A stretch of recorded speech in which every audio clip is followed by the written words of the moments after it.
So I have here another iCraft kit. This one's called the Diary Scrapbook, and you have a picture of it here.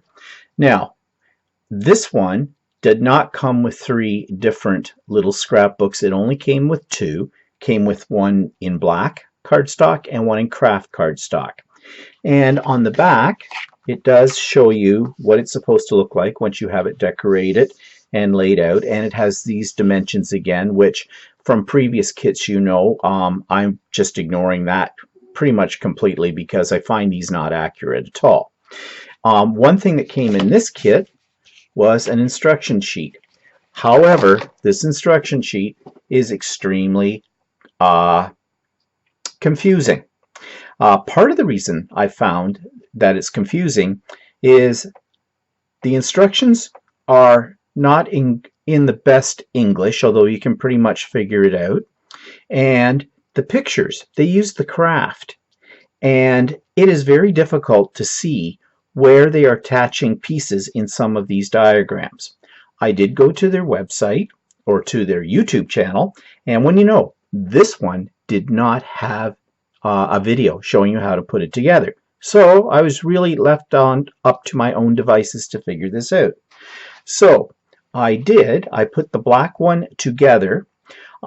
The craft one is the same except in craft. I'm going to save that for the next segment because I think I'll decorate this before I assemble it. And you'll see the reason why in a moment for that. Although you could probably decorate any of their products before you assemble them if that made things easier for you. Okay, so I'm going to show you the assembly. Now the first thing I found that was very helpful was this little diagram here that shows you all the pieces that the kit contains. They show this on the back as well, but quite frankly, this is very confusing. It has all of the measurements for everything, but unlike this diagram, it doesn't label these pieces. So you're really not sure which one is which. So what I did first of all was I took all the pieces out of the package and I laid them out on my craft table as you see here, and then I labeled them and I wrote on them with a white Sigma ball pen. Now this one I have assembled, but I'm going to explain this in a minute. But you can see I wrote the different pieces according to the diagram onto this, and I found that very helpful. This will now become my prototype. I mentioned in one of my other videos that it's kind of nice that they give you several of these to work with because it's best to practice putting one together before you put together a final version. Okay, so they have a base piece, and I'm just going to sort of open this up. And the base piece they're referring to is this long piece right here without any of this stuff on it. And it's got score lines on it, as all of their parts do. And it tells you in this first instruction, step 1, fold the score lines towards the center of the base. Well, basically it's just folding the score lines. Okay, that was easy enough to do.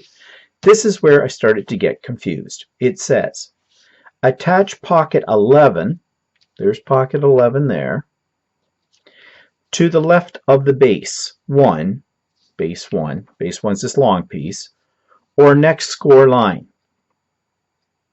Okay, here's where I mentioned the broken English. Okay, or next score line. I think what they meant to say was attach pocket to the left of the base along or next to the score line.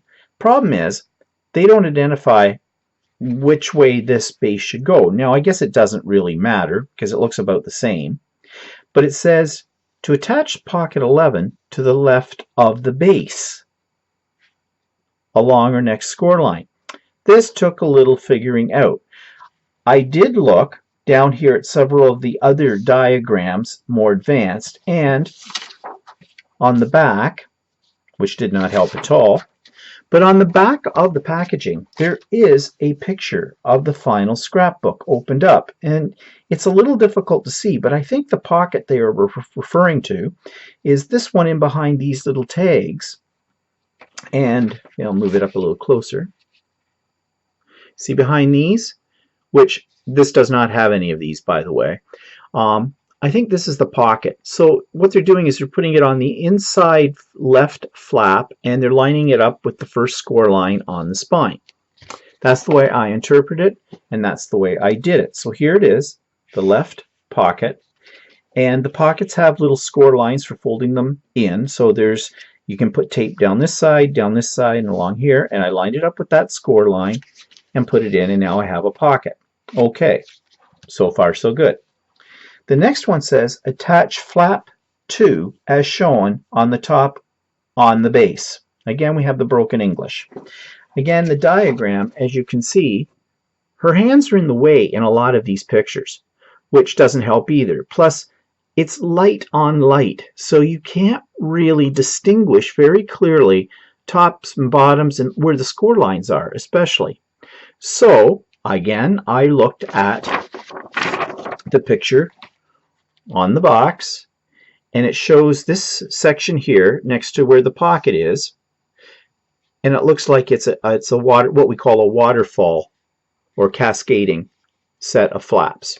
So I know that there are 1, 2, 3, 4 flaps, and so I pulled them out and I labeled them flap 1, flap 3, or flap 2, sorry, flap 3, flap 4, flap 5. This is their numbering system. And it said to attach flap 2 to the top. So I did, right along there. And then it says, similarly, attach all 4 one below the other. So basically, I've had experience making what they call waterfall or cascading flaps. So I know you just butt one up next to the one ahead of it, along where it's glued down. So I did that with all of these. So that went along okay. Then it says in step 5, attach belt 10 as shown to secure all layers. Okay, so I looked on my diagram here and I found belt 10, and it looked like this. Had a score line, so I just closed those down. I put a little double-sided tape. I'm using double-sided tape for this, and that goes up here like this. Now I did make it a little crooked, so I need to kind of rescore it. It's very difficult on the black to see the score lines, by the way, where you're lining things up. And this is supposed to go according to the picture here, right here. That's the piece we're talking about. Goes up there. Now, it doesn't hold very well. Okay, these flap up. It might as time goes by, but when you get a few items in here, this is going to, you know, rise up a little bit. So I might have to figure out a way to secure that, possibly a magnet. And this is one of the reasons why I am not putting the craft one together yet, until I cut out my background papers. Because I think it would be easier to put the background papers on all of this before you get this lined up. And if you want to put in a magnet, then you can hide the magnet under here, and away you go. Okay, next one. Attach pocket as shown, pocket 8 as shown. So I look up here, pocket 8 was a long, thin one. And again, I had to carefully look at this diagram. Again, you can see, okay, how badly the picture is of this, because it's light on light. So she's got her fingers here, so it looks like this is where the pocket goes. And the only logical sense it would make is to put it this way so the pocket opens out here, and that's what I did. It attaches the same as a pocket 11 on this side, this side, this side, and just dropped it in. So I have my pocket. So that's done. Step 7 says attach the flaps 6 and 7 as shown on opposite sides to each other. Flaps 6 and 7 in the diagram are these two little flaps right here. And again, I looked at her diagram. Now the diagram here is making, or the picture is making some sense, because you get a reference point with the pocket 8 and with the flaps down here. So we're just working our way from left to right. So we're on the last flap of the base, and there's flap 6, there's flap 7. Okay, again, these really don't hold down very well, but we'll see. So that takes us, she says now, in step 8, completed scrapbook, open flaps and pockets can be varied to your needs. So basically, I guess what she means is you could put these in here any way that suits you. Or maybe she means you can use these for whatever you want to put in them. Pictures, memorabilia, journaling. I don't know. So we flip over the instruction sheet. Yes, because there's more. It shows you the closed position 1. So closed position 1 looks like that flap goes over here, and this flap goes over here. Okay, so there we go. That's closed position 1. And then closed position 2 in step 10 brings those two together. Now here you have the spines. So this gives it a little bit of depth, and you may have to fool around with getting those just right. But there it is. Okay. Now step 11. Adhere the belts as shown. Now it says belts as shown. So there's these two. But in the diagram, it showed a belt 10, which is what they said we should attach in step 5 to those flaps. And then it shows a belt 12. And there is only one belt left over, yet I have two belt 12s. Now on the back of this, I'm looking at, it tells you the number of pieces. So that's our base, and that looks like it's the flaps on the inside, and this looks like it could be a belt, or maybe, I don't know. This I find very difficult to correspond with this. It might have helped if they had written on here what they wrote here, like flap number 2, flap number 3, etc.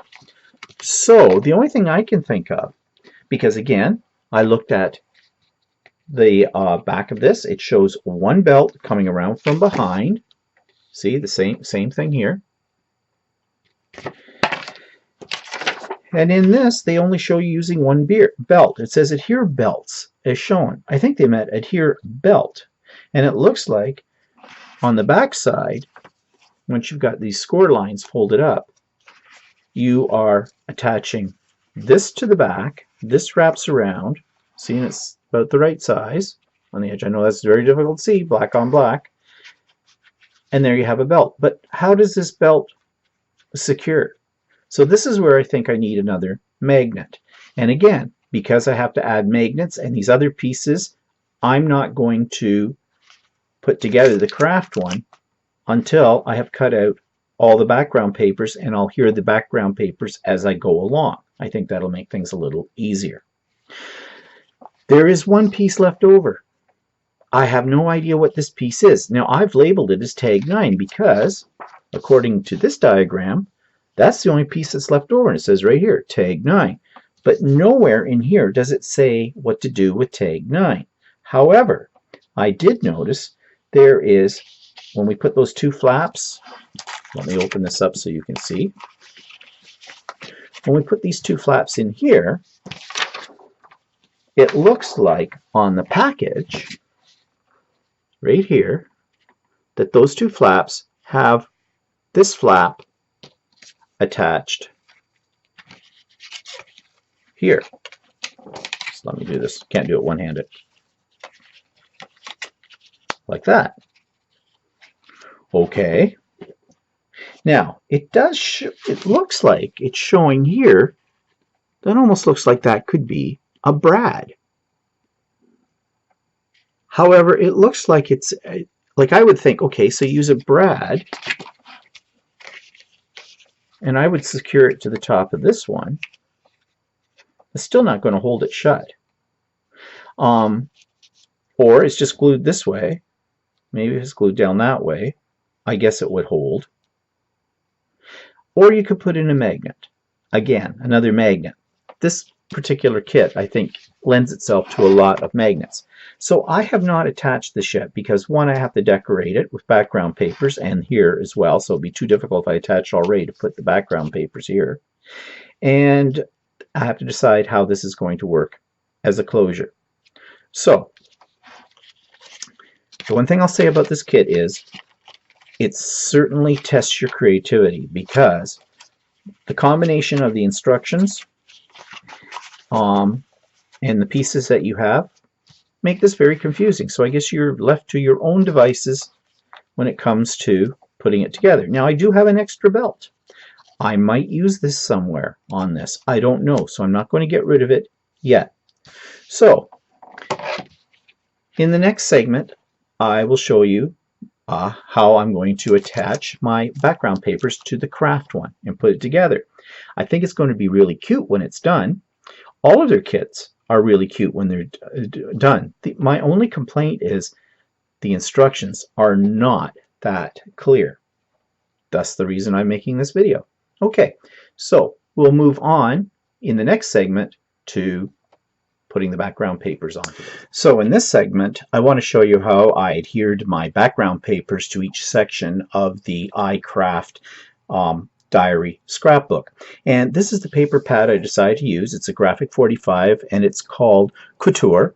And you can see that it's got fashion designs. Looks like old posters, maybe French posters of fashion at some point in time. And there's a lot of little cutaway elements that I will be using in the segment after this one for embellishing the album. So I did a little preparation work before I started the video, and on my Cricut Maker I went in and I figured out my measurements for my page panels, and so they're all cut down about 1/4 of an inch smaller than the actual panels in the diary scrapbook. And I labeled them as well because there's a lot of pieces here. So I just put sticky notes on them and labeled them according to the sections. And I used the numbering system that was used by the iCraft people. Also, I went around the edges with some ink, and usually I use a dark brown or a black, but this time I thought I'd use a kind of a rosy color. This is what it looks like, just because there's little flowers and things in here that are that kind of shade, so I thought I would just complement the shade. So I'm just going to set these over here for a moment, and I'm going to bring out the other album that was in the kit. There were two, remember, one's in black cardstock, and that one I used as my prototype to figure out where the pieces go, and this one is in craft. And I am going to build the album piece by piece by just sticking on my background elements as I need them. That way I don't have to work around little corners or other pieces that are already on here. So here's my base piece number 1 they call it. It's the only base piece. And I have folded along the scoring lines. Now, I'm just going over them again with my bone folder because you want these to have a really good crease to them because they actually serve as the hinges for the book. So just going over each one of them. The more the book gets used, the more worn in those hinges will become. Right now it's a little bit on the stiff side. And I'm going to start on the outside, which is here and here. And this is actually going to be the cover of our book. So I'm going to grab my cover pieces. I needed to cut 8 of these. And I'm just going to select one here to act as my cover. And I'm thinking right now this one, ooh la la, it says. And I'm going to put that on. Now what I've also done is I've already put my 2-sided tape and I rounded my corners on most of these pieces, since I think that just gives the album a nicer finished look. And once I get these stuck down, I will go around the edges of the foundation, the base piece, with my rose-colored ink, the same as I used on these pages. So let me grab my pick here and get started. The reason I put the tape on in advance and I did the shadowing with the ink in advance is because I think you know how to do that, and that just makes this whole section a little bit longer. So I'm just going to eyeball it here to center it. So there's my front. This will be my back cover. So I'll use, I think I'm going to mix these up a little bit so there's variety.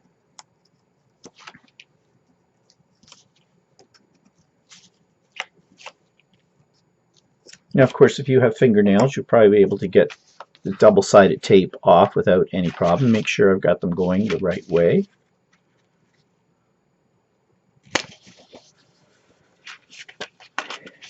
And there is a spine area on here, and I did cut a spot for that, and that would be this piece that says outside spine.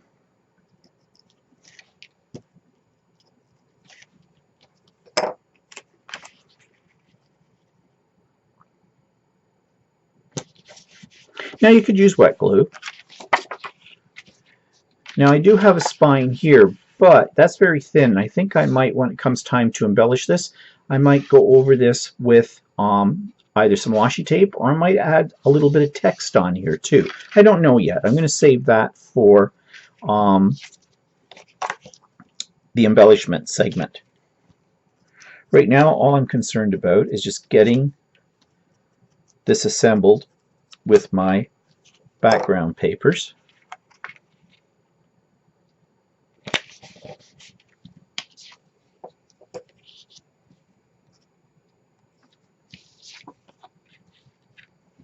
Maybe some variety here.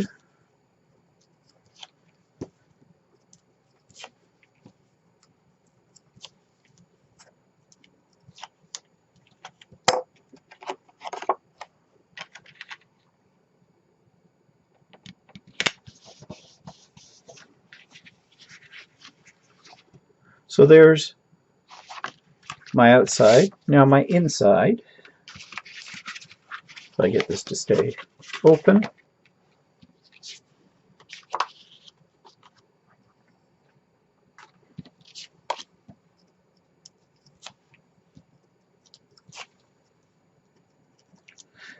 now, as I said, I used my Cricut to cut out these pieces. The reason I do that is because if I want to make a future one of these, I'll already have at least the background panels already created.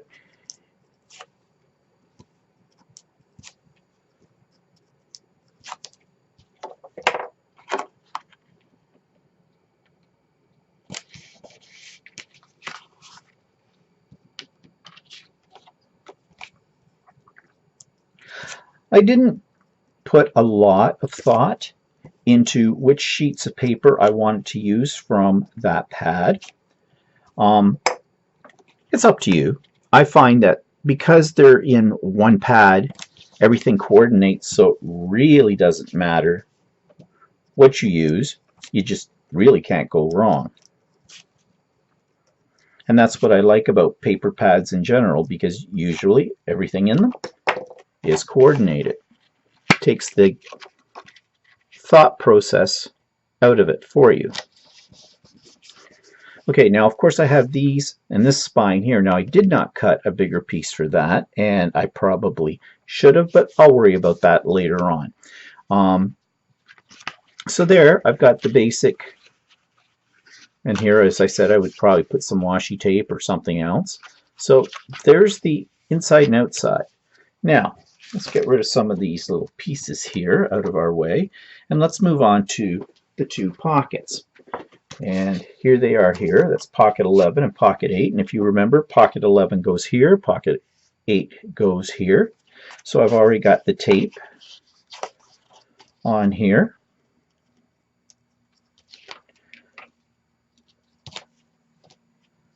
So I'm just going to assemble these. Make sure I've got this folded out so my sticky is in the right position.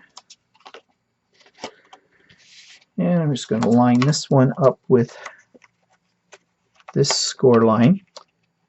These are a little tricky, I find. I'm probably doing it in a very awkward way.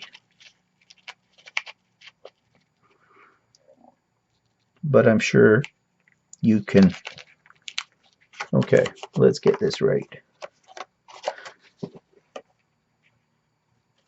Actually, I can probably line it up this way. I can see it a little better. I find the score lines are very difficult to see, so I just thought of an idea here. Nope, that's not it. You could take a pencil and lightly go over each of the score lines so you can see them better. Could be my lighting as well. Okay, I've got the base down. Let's just take the bone folder, varnish that to make sure it stays down. And we'll do this side. Fold that under. Oops, that came off. Now, wet glue might be to an advantage here because you have wiggle room, but I decided not to use any of that. Okay, I've got pocket 11 on, and let's just flip it over here and let's put on pocket 8. The numbering system of this kit does not make a lot of sense to me because we're not doing it by number order, but maybe that wasn't something that's important to the designers of this. I don't know. So this one's going to go over here.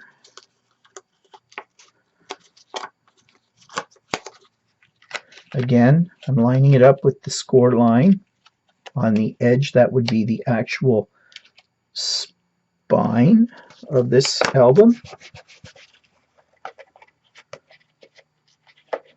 Fold those two edges in.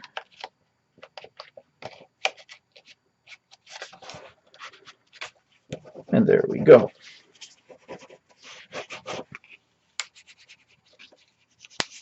Okay, now let's find our pieces for that. So I marked, this is pocket 11, and this is pocket 8. So let's take 11 first.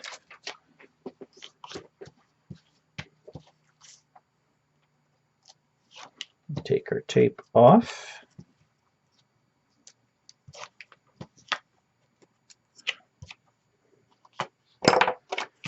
And we'll just center it here.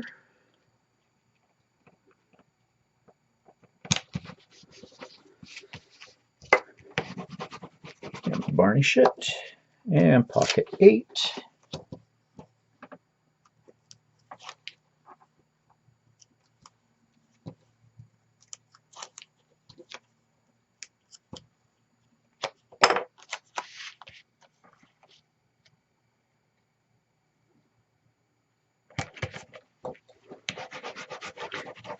Now, before I go any further, I think I'm going to take out my ink.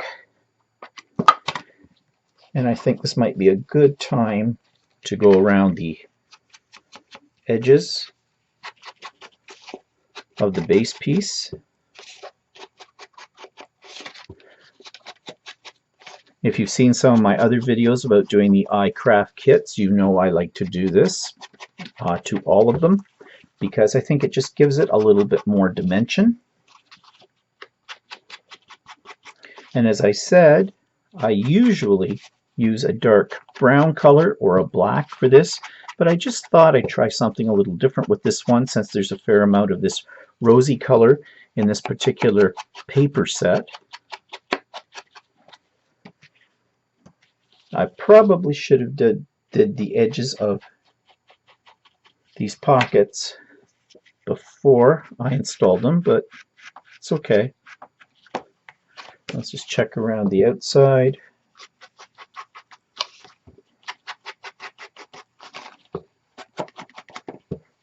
Now, I don't think this technique is probably new to anybody that's been crafting for quite a while. This is pretty much a standard go-to idea of finishing off your pages, whether it be in an album or even a scrapbook layout or a card. You just want to make sure you use a permanent ink, a pigment ink, for example, as opposed to a dye-based or water-soluble ink, because this is going to be handled by people, and moisture on their hands can activate the ink and make things a bit messy. Okay, we've got that done. Let's clean up a little bit. Oops, losing things off my table. Now, let's do the flaps in here. So again, here are my flaps ready to go.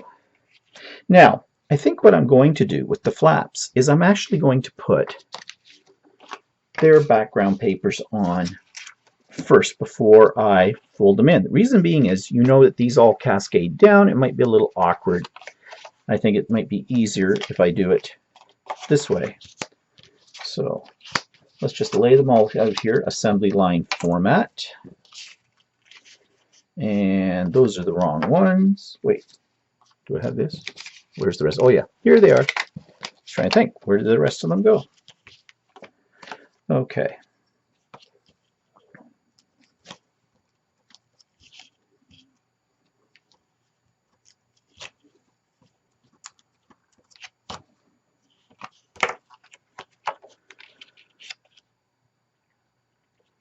So that'll be the outside. So I think I'll alternate it. I have these, the ones that look like pattern pieces, and the ones that are more of the colored. I think I'm going to alternate on each one between the two. Don't have to, but that's what I'm going to do.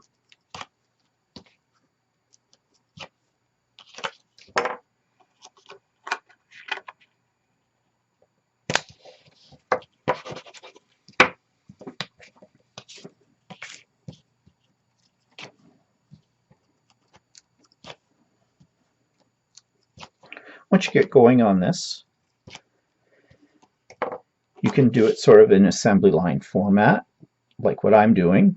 Put all your tape on everything first. Of course, if you're using wet glue, that's not going to work.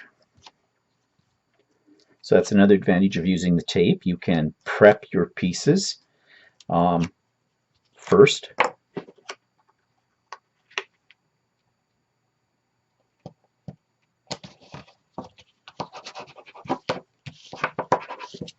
And make sure everybody is stuck down, and let's flip them over.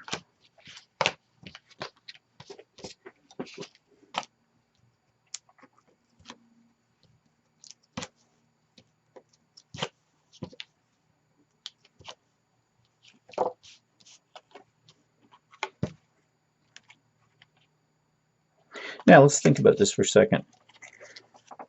Not that it matters that much, but when you flip it up, yeah, so you want the top. If you've got a pattern that's directional, you may want the top to flip up so that when this is opened, that's facing the right way.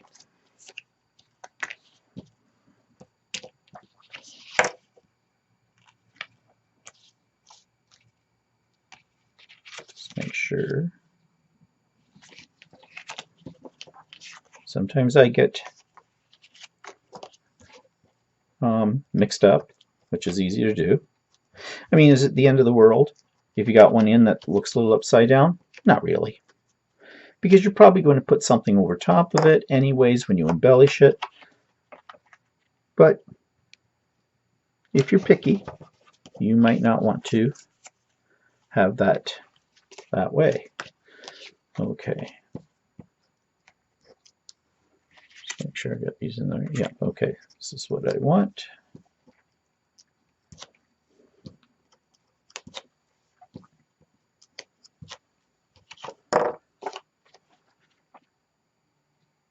Now, just to keep myself straight too, I did write on each one of these flaps, or all the pieces actually, what piece they were according to the layout that was given in the instruction sheet, just to keep myself straight.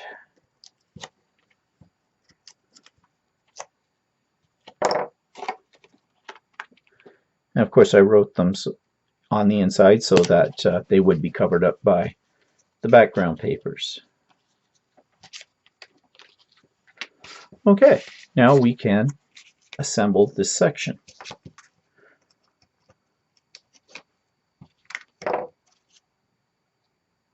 Uh-oh. No, wait. How do I want this? Yes, this is... No. My tape's got to go on the other side. So, actually, I want to start with... I may have mixed this up, but that's okay. Let's line this up. Now they just fit between the score lines. You don't want them to go over the score lines because then the booklet won't fold up properly. Okay, so see here what I mean? I got that upside down because I wasn't paying attention, but that's okay. Not a problem. As I said, there's going to be things on top of these, so I'm not going to worry about it. Best laid plans of mice and men, as they say.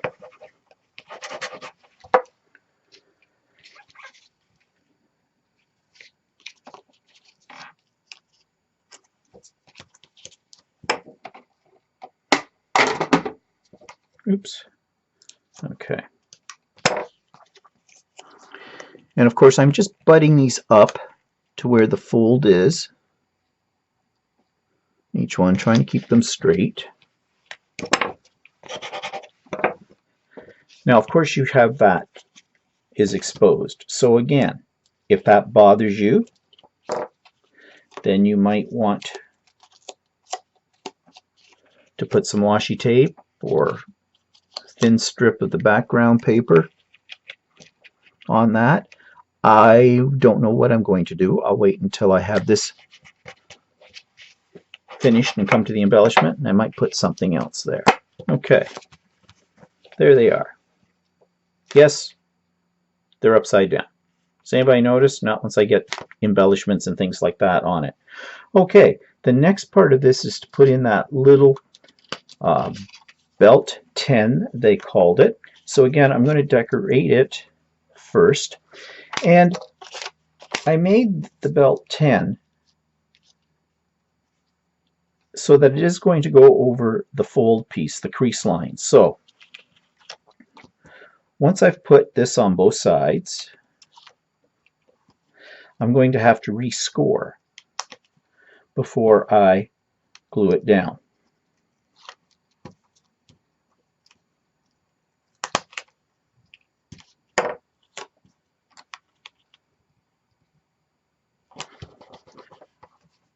Oh, and one thing I didn't do, and I'll come back to that, is I did not go around the edges of the foundation pieces of the flaps with my ink. Now, just realize something. If I put this down, that's going to get stuck there. So I'm going to hold off on that piece. I'm going to get out my ink. And I'm just going to go around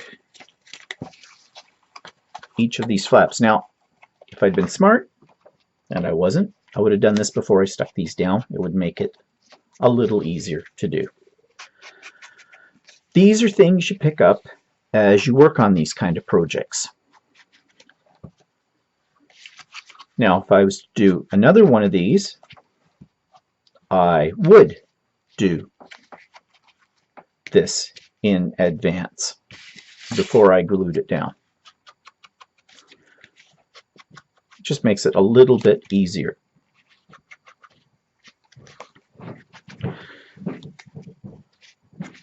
Okay, so I've got that done, and I'm just going to take this piece and do the same.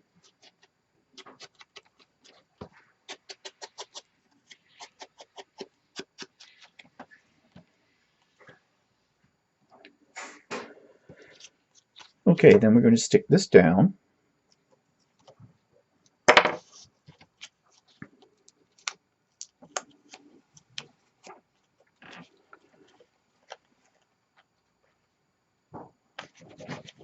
Okay, there we go.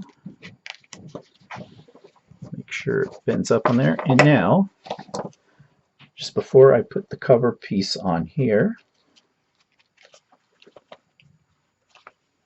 and I realized something else. See, when I do these, you get to see and learn with me.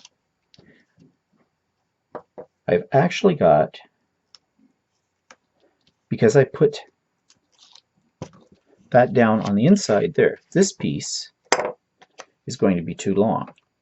So all I'm going to do is I'm eyeballing it, and I'm just going to take my scissors, and I'm going to cut off about 1/4 inch.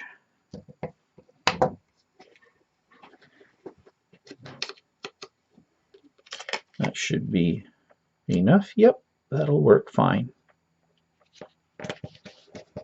So there's a little bit of making this up as you go along. Okay, so that piece is there. Now, talked before about how am I going to make that stay down. I think there should be a little magnet there, but we'll come back to that when I do the embellishing. All right, so now we're moving over to the two flaps that go here. And I'm going to do the same thing again. Take these, and we're going to add, before I put the paper on this time, I'm just going to do the edges.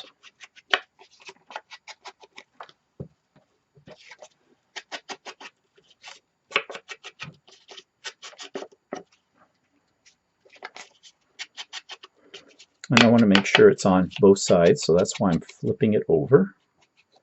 Give a little bit on the crease part.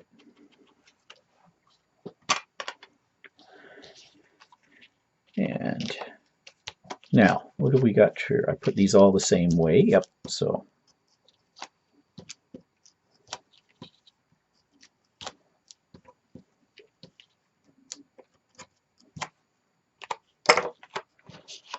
So this will be opening that way. So let's see if we can get them to the right side, the right way this time.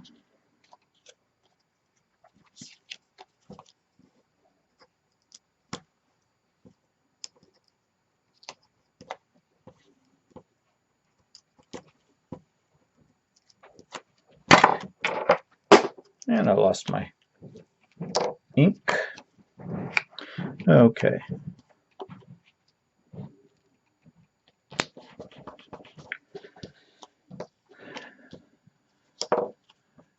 And did I do it again?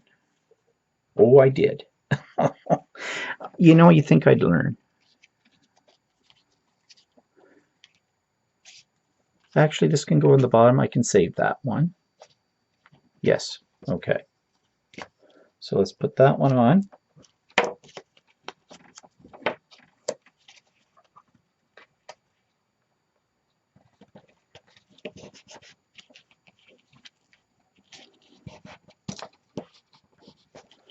Okay, now let's make sure we get this part right. It's going to go that way, so, okay.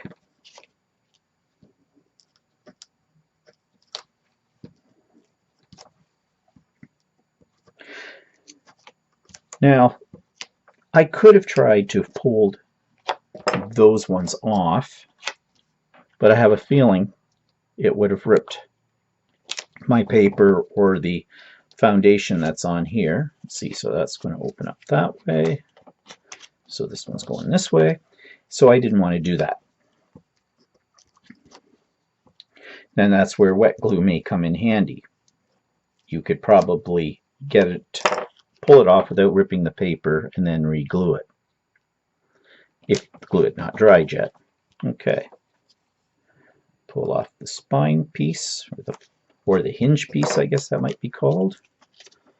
And let's line it up with this one. And down it goes. And there, we've got those ones in the right spot, at least.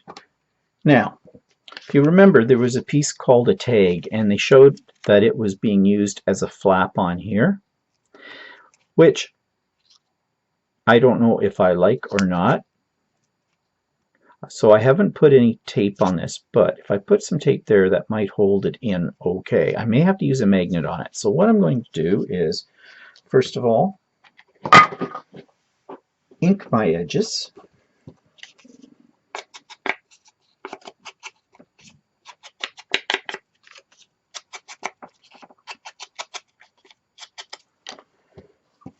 And I did cut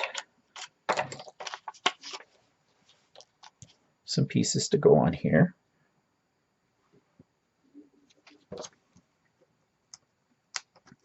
These ones I don't have to worry about a top and a bottom because the pattern is just repeated.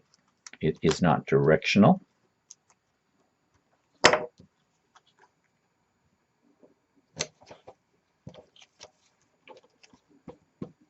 And the back half. When I was first designing these in the Cricut Maker, I had to make sure that on some of these that I doubled the number because I was forgetting that there was a front and a back.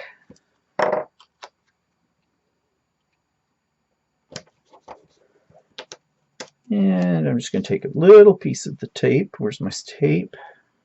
Put this along the bottom, about an eighth of an inch of the way up from the bottom. Let's close these and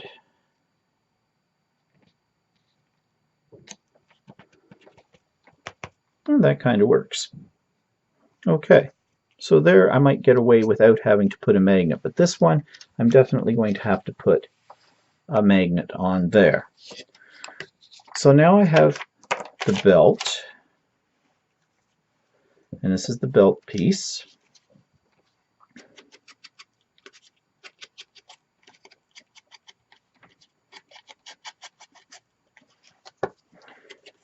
And one thing I have not done with this, and I should do this, no, I'll wait till I get the paper on it because it's going to have to be rescored because my little paper pieces here are going to not be scored, and they're going to cover the score lines.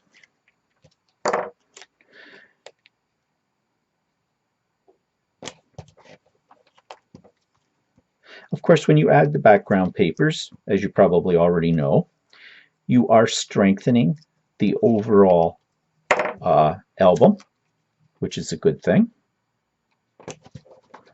Okay, so I'm going to rescore this. So I'm going to take a ruler, and I can see where my score lines are on here. So I'm just going to lay that down, go over them a couple of times with my bone folder.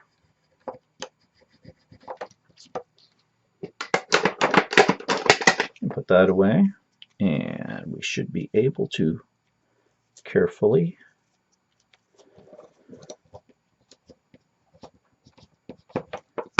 there's one,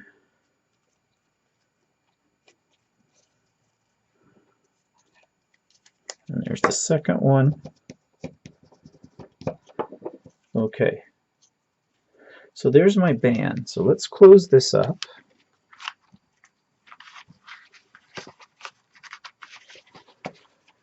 And this is going to go right in here, so I'm going to put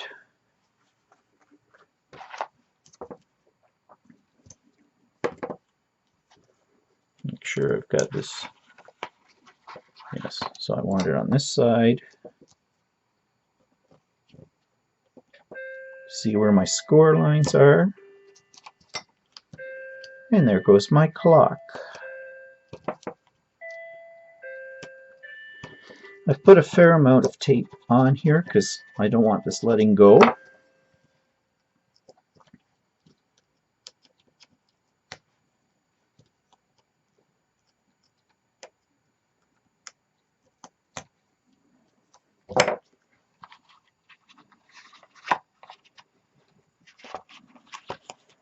So I'm just going to put it in the middle, match that score line up with the other score lines. Now, as I said, at first, squaring this up is a bit of a pain, but if I put some rubber bands on it, let it sit for a day or two before I get around to embellishing it, then I should be fine. So, I do need a magnet on there. So I'm going to look for my magnets and come back and show you what I've done with that. So I did add some magnets to this, and again, ideally you want a really strong magnet that you can put underneath the layers of your background paper so they're not seen. The strongest magnets I have are these silver ones that they are really strong and will hold. Unfortunately, they're a little thick too, so putting them underneath the background paper would make a lump. So I thought I'd just go with, they're silver, so they look fine. So here, as we open it up, I did decide to put another magnet on here to hold these flaps down, and I did the same thing. And I just glued them down with Gorilla Glue, my glue of choice. As you may have known if you've seen some of my other videos about putting these booklets together. I love the super glue by Gorilla. It sticks everything and dries very, very fast. So there we have it, the whole little scrapbook booklet, starting to look like something now. Has all the background papers. And now all I need to do is do the embellishment, and we'll do that in the next segment. So now it's come time to do the final embellishing of this little diary scrapbook. And I went back to my paper pad. This is the one that I used for all the panels, background panels. And you know, you don't need to necessarily buy a lot of extra embellishments if you have very little in your stash to draw from. You can oftentimes, if you've spent the money on a good quality paper pad, use what's in the pad as your embellishments as well. Oftentimes these kind of pads, especially the Graphic 45, come with what are called cut-aparts that you can use for inserts, or you can use small bits of them for border pieces or for lettering. So I'm going to show you what I did with this. Now, I didn't do any extra embellishing from my stash. This all came from the paper pad. So here the outside cover now has been done, and what I added to the clasp that holds the booklet together, you remember there's a magnet under here, I just added one of these little stamps that they had. And on all of the stamps and all the pieces that I cut out, I did go around the edges with some dark ink just to highlight them. So I just stuck that on that, and now it acts as my clasp, just like that. And on the edges, I did add some of the border pieces. Oftentimes the cutaway pieces do have little borders with words on them, and so I just added one of those here to the side spine, or the side spine, I guess that's what I should call it. And I added this as a little title to the bottom of the cover. So let's look inside and see what I've done. So here, again, this little edge, I added one of those border treatments, and I did the same on this one. And I like to get as much real estate in one of these little booklets as I possibly can, and what I mean by that is lots of room to put in pictures or journaling as well. So I added a few of the elements from the paper pad to this. I added one of these little stamps right here, and I just adhered it at the bottom. So now it acts like a clip. And there's a set of these stamps right here, and on the back it's blank, so you could put a couple of small pictures or write some journaling, and it just tucks right into that little pocket. On this side, I used some tickets that were part of the cutaways from this paper pad and just adhered them at the top and the bottom, and now they've become a little band, and I've just inserted one of the cards. Again, these cards came from the paper pad, and you'll notice I did round the corners with my corner rounder, and I did go around all the edges with some ink. But the beauty of these is on the back you have another surface for picture or journaling, and you could stick more than one of these under this little band that I have here. So opening it up to the inside, you will see what else I've added to it. So I did the same little trick with these little cutaway stamps, just adhered them at the bottom, and now they've become little clips for some of these cards. And in the pocket I inserted one of the cards, and I did that on both sides. And I added onto these naked spines that were in here, again, some of that border treatment that was included with the paper pad, just to break it up. So now you can see there's lots of real estate here for putting things in. You remember this. This was what we did last week. I could have added more cards in here if I wished. I just left it as it was. I thought that was fine. And on this side, underneath, I added this. There is a little piece of a tag that came with the kit that I decorated and put here, and it's a holder for these little flip-ups.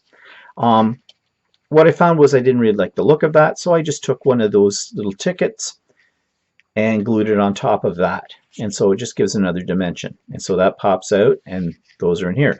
Now, I could have hinged another one of these cards or a couple of these cards in here so that they were hinged maybe on one side, and they would act as a little flip out booklet as well. I didn't do that in this one, but that could be done, and that would give you even more real estate.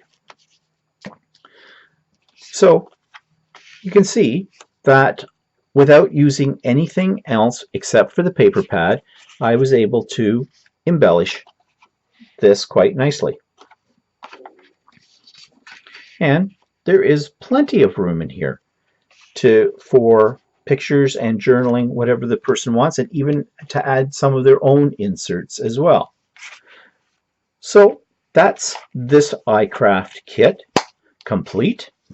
And that was called the Diary Scrapbook. It's a nice little size, and it came together quite nicely, I think. So that brings us to the end of this particular project.